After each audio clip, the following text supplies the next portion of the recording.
Hey everyone, welcome to the Flight Deck. I am TH, a certified flight instructor. I want to personally welcome all of you pilots who are taking this lesson to take your skills and career to the absolutely next level to this deep dive explainer on Part 61 regulations. Today we're undertaking a meticulous, structured examination of the exact administrative and legal paperwork required to elevate your aviation careers. Because let's be honest, in this profession, your stick and rudder skills, well, they're really only half the equation. The other half is your absolute, uncompromising mastery of the regulatory environment. So we're going to navigate the strict legal requirements of logbook entries and certificate endorsements so that your paperwork is just as flawless as your flying. All right, let's quickly check out our flight plan for this explainer. First up, medicals and student pilot basics. Then we'll cover recreational and private rules. After that, commercial and add-ons. 4 is flight and ground instructors. 5 will be logbooks and flight reviews, and we'll wrap up with instructor records and endorsements. Okay, kicking things off with Section 1, Medicals and Student Pilot Basics. Now, you might be wondering about exactly when you need that piece of paper from the flight doc. According to 61.3C1, to act as a required pilot flight crew member, you've got to physically possess, or at least have readily accessible in the aircraft, a medical certificate issued under Part 67. But paragraph C2 outlines some really precise exceptions. For instance, if you're operating a glider or balloon, actually no medical is required at all. What about operating as a sport pilot in anything other than a glider or balloon? In that case, you can just use a valid US driver's license instead of a medical certificate. And let's talk about age for a second. You have to be exactly 16 years of age to apply for an initial pilot certificate for airplanes and 14 years of age for gliders or balloons. Also, pay really close attention to the duration rules under 61.19b. For an applicant under 40 years of age, the certificate is valid for 60 calendar months after the month of the medical examination. But for an applicant over 40, that drops down to 24 calendar months. Depending on your medical status, these applications are processed via an aviation medical examiner, an aviation safety inspector, a designated pilot examiner, or directly through your local flight standards district office. As we advance, we run into the rigorous 90-day pre-solo endorsement sequence governed by Section 61.87. Before anyone takes an aircraft up alone, they need 3 distinct endorsements. It's kind of like a 3-part key to start the engine. First, paragraph B requires a pre-solo aeronautical knowledge test endorsement placed right in the logbook, asserting that any incorrect answers on the pre-solo exam have been reviewed. Second, paragraph C demands a pre-solo flight training logbook endorsement. And third, paragraph N requires an endorsement explicitly stating the specific make and model the pilot is authorized to fly solo. Now, if night solo operations are planned, paragraph O requires specific night flying procedures. This includes takeoffs, approaches, landings, and go-arounds at the intended airport, plus night navigation training. As operations push farther outward, Section 61.93 introduces escalating cross-country endorsements. You literally need specific authorizations for flights within 25 nautical miles, within 50 nautical miles, and then for cross-country flights exceeding 50 nautical miles. And remember, every 90 days, the instructor absolutely must update these endorsements to keep those solo privileges legally active. Let's look closely at the severe operational limitations placed on an initial pilot under Section 61.89. They cannot carry passengers, period. They cannot carry property for compensation or hire. They are completely prohibited from international flights. Weather minimums are strictly capped at 3 statute miles of visibility during the day and 5 statute miles at night. The flight has to be made with continuous visual reference to the surface. For those operating under sport pilot rules, the ceiling is firmly set at a maximum of 10,000 feet MSL or 2,000 feet AGL, whichever is higher, and night flying is strictly prohibited, no exceptions. Critically, under Section 61.94 and 61.95, operations within Class B, C, or D airspace require specific ground and flight training documented by precise logbook endorsements before the pilot can legally enter that airspace. Moving right along to Section 2, Recreational and Private Rules. Notice the strict dichotomy between these two certifications. Under Subpart D, Section 6196, the Recreational Pilot Certificate requires the applicant to be 17 years old and log a total of 30 hours of flight time. That's 15 dual and 3 solo. However, the privileges are exceptionally restricted. You're limited to carrying a maximum of just 1 passenger. You cannot exceed a 50 nautical mile radius from your departure point without additional instruction and an endorsement. You're restricted to aircraft with less than 180 horsepower, limited to 4 seats, and absolutely no retractable gear. Furthermore, night flying is completely prohibited, as is operating in Class B, C, or D airspace without specific logbook endorsements. Contrast that with Subpart E, the Private Pilot Certificate. Under 61.113, the private pilot enjoys vastly broader airspace access. They can fly at night. They can legally tow gliders. They can conduct flights for charitable organizations. And, this is a big one, they are permitted to pay a pro rata share of the operating expenses with their passengers. It's a game changer. So, the absolutely crucial point for the private pilot under Section 61.109 is this mandatory number, 40. The applicant must acquire 40 hours of aeronautical experience. This is systematically broken down into 20 hours of dual instruction and 10 hours of solo flight. The dual has to include 3 hours of cross-country and 3 hours of night training, which specifically requires a 100 nautical mile night cross-country and 10 takeoffs and landings to a full stop, plus 3 hours of basic instrument maneuvering. The solo time requires 5 hours of solo cross-country, featuring one flight of at least 150 nautical miles total distance with full-stop landings at 3 different points. To take the practical test, the applicant must present 4 exact endorsements: the Aeronautical Knowledge Test endorsement, the Flight Proficiency Logbook entry, the completion of prerequisites confirming the test was passed within the last 24 calendar months under 6139, and the signed 8710 form. Have all that, and you're good to go. All right, stepping up to the big leagues now. Section 3, Commercial and Add-ons. Fellow aviators, let's look at the professional flight levels, where the regulations tighten, tolerances shrink, and expectations absolutely peak. Meticulously review this breakdown of Section 61.129, the commercial aeronautical experience requirements for an airplane's single-engine rating. You must log 250 total flight hours. Out of that, 100 hours must be in powered aircraft, with 50 in airplanes. You need 100 hours of pilot and command time. This includes 50 hours in airplanes and 50 hours of cross-country time. The 20 hours of dual instruction are highly specific. You need 10 hours of instrument training, 10 hours in a complex airplane, which requires the specific 61.31E logbook endorsement, a 2-hour day VFR cross-country of over 100 straight-line miles, and a 2-hour night VFR cross-country.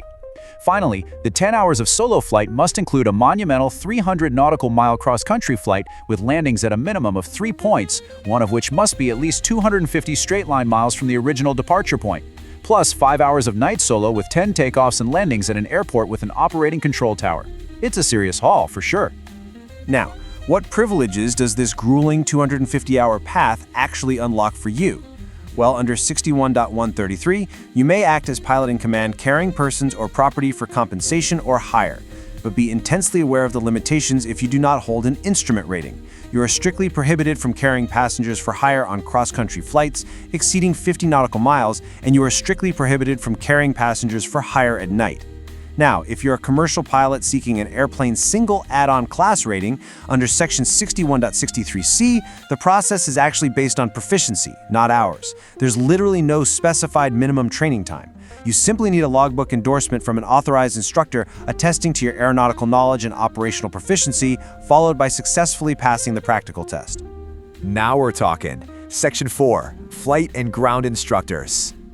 The timeline to become a flight instructor under 61.183 demands an extraordinary level of commitment.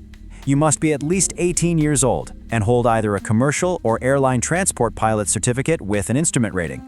First, you've got to pass the Fundamentals of Instructing, or FOI test, though there are some handy exemptions for currently employed teachers at the 7th grade level or higher, or at accredited universities. Next comes the rigorous aeronautical knowledge test.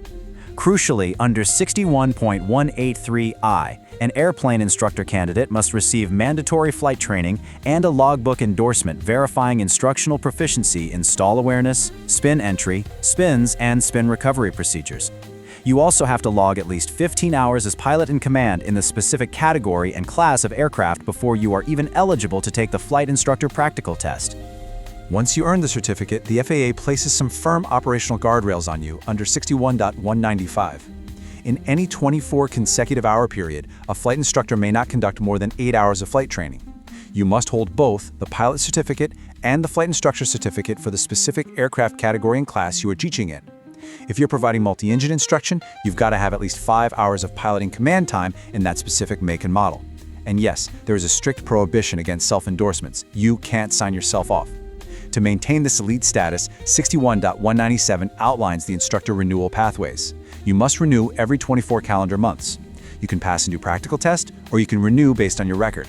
If you've endorsed at least 5 applicants for a practical test within 24 months and achieved an 80% first-time pass rate, you qualify. Serving as a chief flight instructor, company check pilot, or completing a flight instructor refresher course, a FIRC, within the 3 preceding months are also entirely acceptable renewal methods. Ground instructors, governed by Subpart I, hold a uniquely vital role in aviation education. Under 61.215, they are categorized into basic, advanced, and instrument ratings, with each granting specific privileges for ground training and knowledge test recommendations. However, a ground instructor must maintain recent experience under Section 61.217. You may not perform the duties of a ground instructor unless, within the preceding 12 months, you've served for at least 3 months as a ground instructor, or you have received a specific endorsement from an authorized instructor certifying your continued satisfactory proficiency in those subject areas. Section 5. Logbooks and Flight Reviews. Let's really get into the paperwork. As advancing aviators, you must treat your logbook not just as a diary, but as the ultimate, legally binding record of your professional career. And this brings us to one of the most commonly misunderstood definitions in all of aviation. According to 14 CFR 61.1b, II, for the purpose of meeting the aeronautical experience requirements for a private, commercial, or instrument rating, cross-country time has a very strict legal definition. It is flight conducted in an appropriate aircraft that includes a point of landing at least a straight line distance of more than 50 nautical miles from the original point of departure. Furthermore, the flight must involve the active use of dead reckoning, pilotage, electronic navigation aids, radio aids, or other navigation systems to navigate to that landing point. If you do not meet all of these exact criteria, you literally cannot legally log it as cross-country experience toward those advanced certificates. Similarly, Section 61.51 paragraphs B, G, and H dictate the meticulous step-by-step procedures for logging time, particularly instrument time. Step 1. You may only log instrument time when you operate the aircraft solely by reference to instruments, whether under actual or simulated conditions. Step 2. To maintain currency, you must record the specific location and the exact type of instrument approach accomplished. Step 3. If you are flying under simulated conditions, you are legally required to record the name of your safety pilot right there in the logbook. Step 4. Every entry has to include the date, total flight time, departure and arrival locations, aircraft identification, and conditions of flight. And Step 5. If the time is logged as training received, it must include a legible description of the training, the length of the lesson, and the instructor's signature, certificate number, and expiration date. Make sense?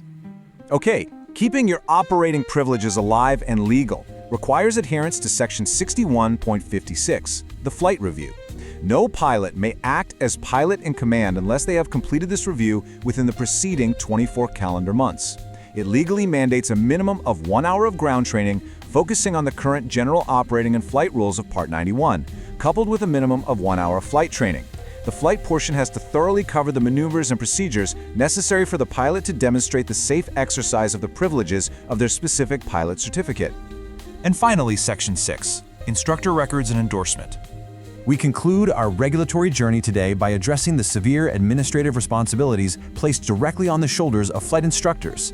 As an instructor, your signature is literally a legal authorization from the FAA.